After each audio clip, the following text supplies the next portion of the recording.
안녕하십니까. 칸중국 코리아 이경옥입니다.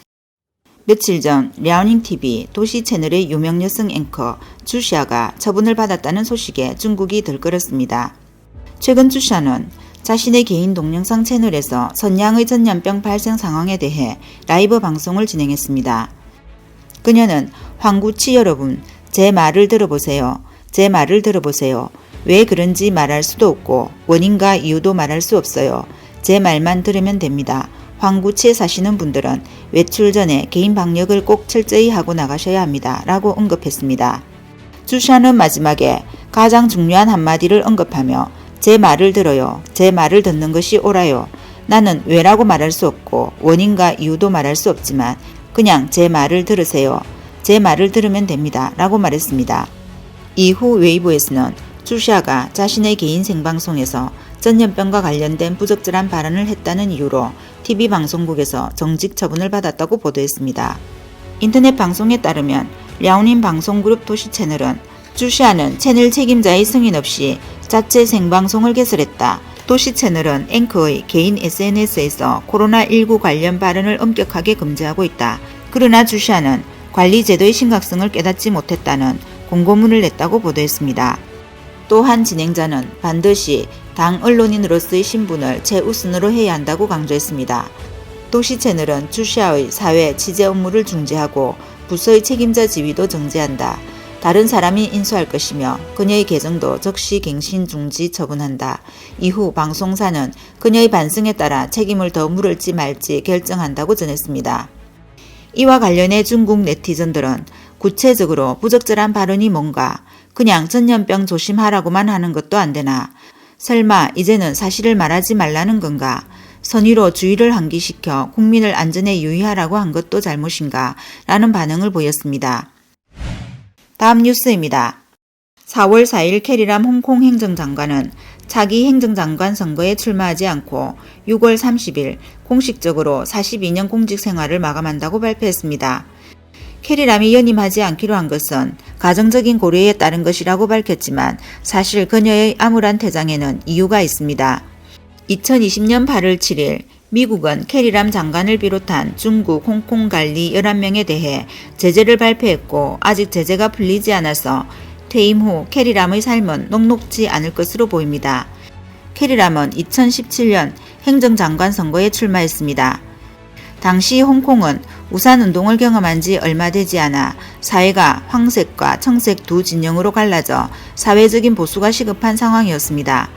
그러나 당시 외부 세계는 캐리람이 람쩌닝 이정봉에 불과하다는 게 중론이었습니다. 또 다른 후보 청준하는 캐리람을 뭉치게 하는 것이 아니라 찢어지는 이정공이라고 했는데 말 그대로 되었다고 할 수 있습니다. 캐리람이 집권한 지 5년 이내에 홍콩 사회는 심하게 분열되었고 민주 자유가 빠르게 퇴보했습니다. 2019년 2월 캐리람은 반송중 운동을 촉발한 도주범조례 개정을 추진했고 2020년 베이징은 홍콩에서 국가보안법을 다시 시행하여 홍콩을 백색 테러에 빠지게 하고 이민 열풍을 일으켰습니다. 2022년 초 홍콩에서 전염병이 창궐하면서 캐리람은 베이징을 따라 가혹한 제로 정책을 실시했습니다. 결과적으로 바이러스는 제거되지 않았고 경제와 민생이 먼저 제로가 되었습니다. 홍콩 정부가 시행한 비행금지 명령과 입국자에 대한 21일간 격리에 놀란 외국 기업들은 철수하기 시작했습니다. 일부 평론가는 전염병이 캐리람의 재선을 막는 마지막 지렛대였다고 말했습니다. 또 다른 논평에서는 한 여성이 불과 몇 년 만에 국제금융센터를 파괴했다고 묘사했습니다. 캐리람의 앞으로의 민생이 쉽지만은 않을 것입니다. 4월 5일 성도일보는 홍콩 행정장관 퇴임 후 전 행정장관실 평생 의료 및 치과 혜택, 보안 서비스, 자동차 및 운전기사 혜택은 누릴 수 있지만 거주지는 포함하지 않는다고 보도했습니다. 집행위원회 위원 개인자산등록부에 따르면 캐리람과 그녀의 남편 린자오부는 홍콩에 부동산이 없기 때문에 퇴임 후에도 홍콩에 머물려면 먼저 새 거주지를 찾아야 합니다. 캐리람은 2020년 11월 홍콩 언론에 자신이 미국의 제재를 받았고 그녀에게 서비스를 제공할 은행이 없었기 때문에 매일 현금으로만 물건을 살 수밖에 없다고 말했습니다. 이론적으로 캐리람은 대출도 신청할 수 없고 금융거래에도 참여할 수 없어 많은 현금으로 집을 사야 하는 상황입니다. 다음 뉴스입니다. 상하이의 전염병 발생이 여전히 고공행진을 계속하자 중공당국은 전면적인 도시 봉쇄 명령을 내려 현재 국민의 기본 물자 부족을 초래했고 국민은 배불리 먹을 수 없다는 반응입니다.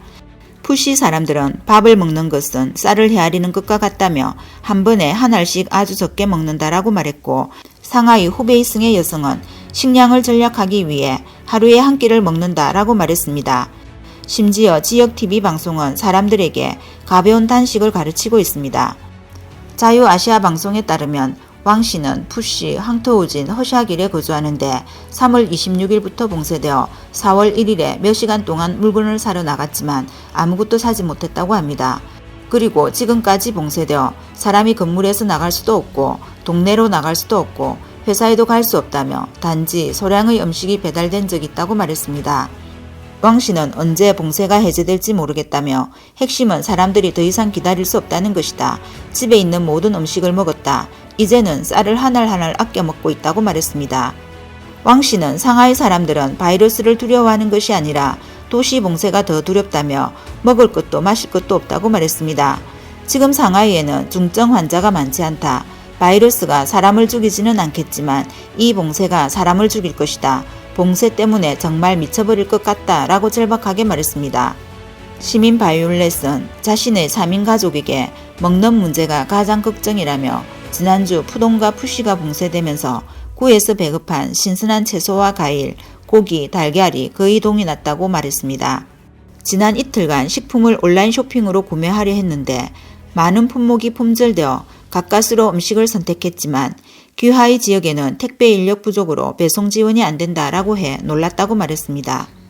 소강신보에 따르면 후베이성 출신의 33세 여성 샤오다이는 직장 관계로 상하이 봉쇄 시점에 상하이 푸동 신구에 살게 되었습니다.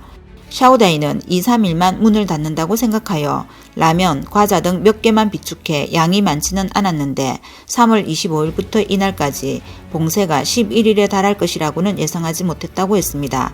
도시 봉쇄가 언제 해제될지 아직 알 수 없는 상황입니다. 샤오다이는 다른 주민들과 마찬가지로 차곡차곡 쌓아둔 음식이 사라져 가끔은 하루에 한 끼만 먹는다고 말했습니다. 그녀가 있는 곳은 거리 관리나 주민위원회가 관리하지 않는 곳으로 비축한 음식이 적어지면 스스로 방법을 강구할 수밖에 없습니다. 현지 정부는 주민들의 가장 기본적인 생계 문제를 해결하지 못하고 오히려 TV 프로그램에서 가벼운 단식을 선전했습니다.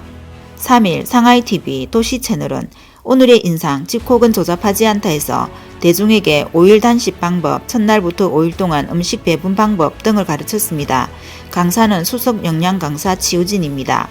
이 일은 네티즌들 사이에서 화제를 불러일으켰습니다. 네티즌들은 우리는 벌써 벽곡 공부를 시작했네. 상하이 방송은 진짜 대단하다.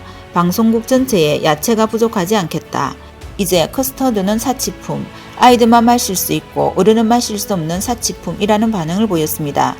국민의 고통을 무시한 강제 제로 정책은 민생을 파괴했습니다. 이와 관련해 일본 도쿄대 가즈토 스즈키 교수는 상식 없는 중공의 바이러스 퇴치 정책은 지극히 비과학적인 조치라고 지적했습니다.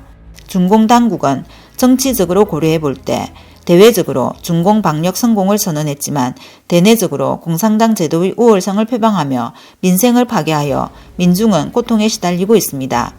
스즈키는 중공은 요컨대 모든 것을 희생해서라도 제로 정책 성공이라는 치적을 만들려 한다. 감염자가 많고 사망자가 적은 바이러스 오미크론은 다양한 방식으로 대처해야 하며 국민을 위한 것이 최선이다. 그러나 시진핑 지도부의 체면과 중공의 업적을 위해 그리고 전면적인 승리의 거짓 효과를 거두기 위해 국가가 국민의 생명은 중요시하지 않는다고 지적했습니다. 오늘 소식은 여기까지입니다. 구독과 좋아요는 격려입니다. 공유는 나눔의 시작입니다.